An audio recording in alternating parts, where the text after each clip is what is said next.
ये कहानी शुरू होती है अभिषेक से। वह अपनी बहन की शादी में जाने के लिए मुंबई रेलवे प्लेटफॉर्म पर अपनी ट्रेन आने का इंतजार कर रहा था कि तभी एक लड़की उसके पास आकर पूछती है, ये मुंबई से हावड़ा जाने वाली ट्रेन कितने बजे तक आएगी?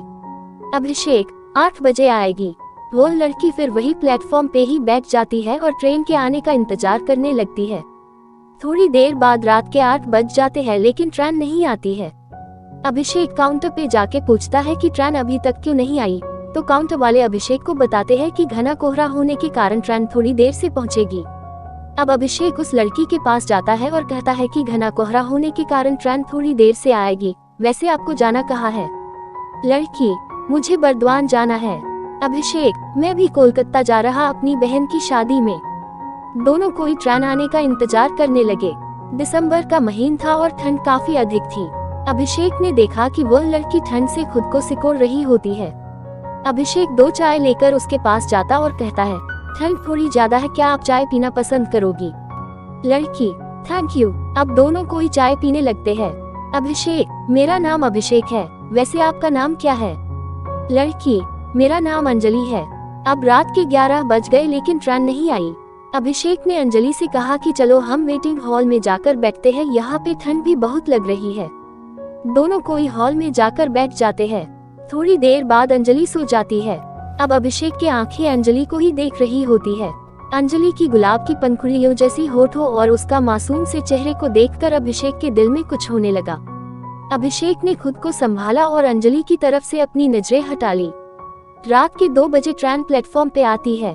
अभिषेक तुरंत जाकर अंजलि को उठाता है और फिर दोनों कोई ट्रेन में जाकर बैठ जाते हैं। अंजलि अभिषेक से पूछती है, आप मुंबई में क्या करते हो? अभिषेक, मैं एक कंपनी में सेल्समैन की जॉब करता हूँ, और आप क्या करते हो? अंजलि, मैं अभी मुंबई से होटल मैनेजमेंट की पढ़ाई कर रही हूँ।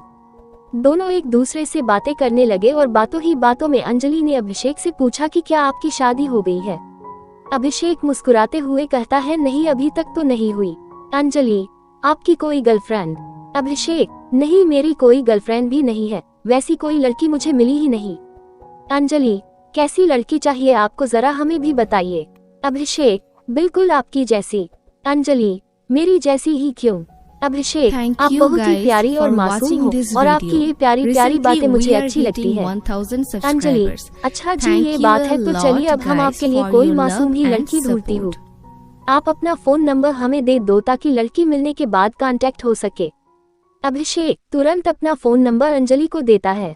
थोड़ी देर बाद अंजलि सो जाती है लेकिन अभिषेक को नींद ही नहीं आती है।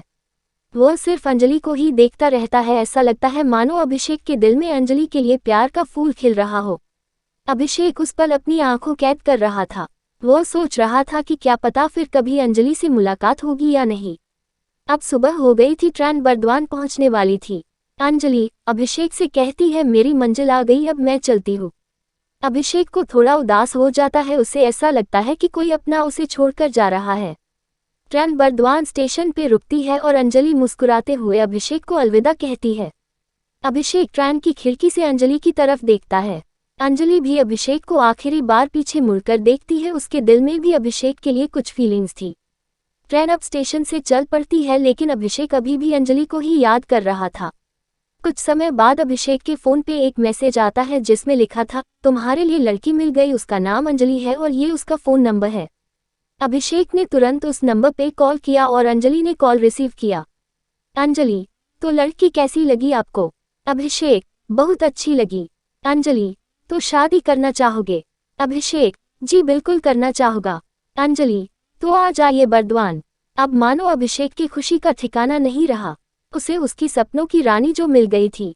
अभिषेक घर पहुंचने तक अंजलि से ही बातें करता रहा।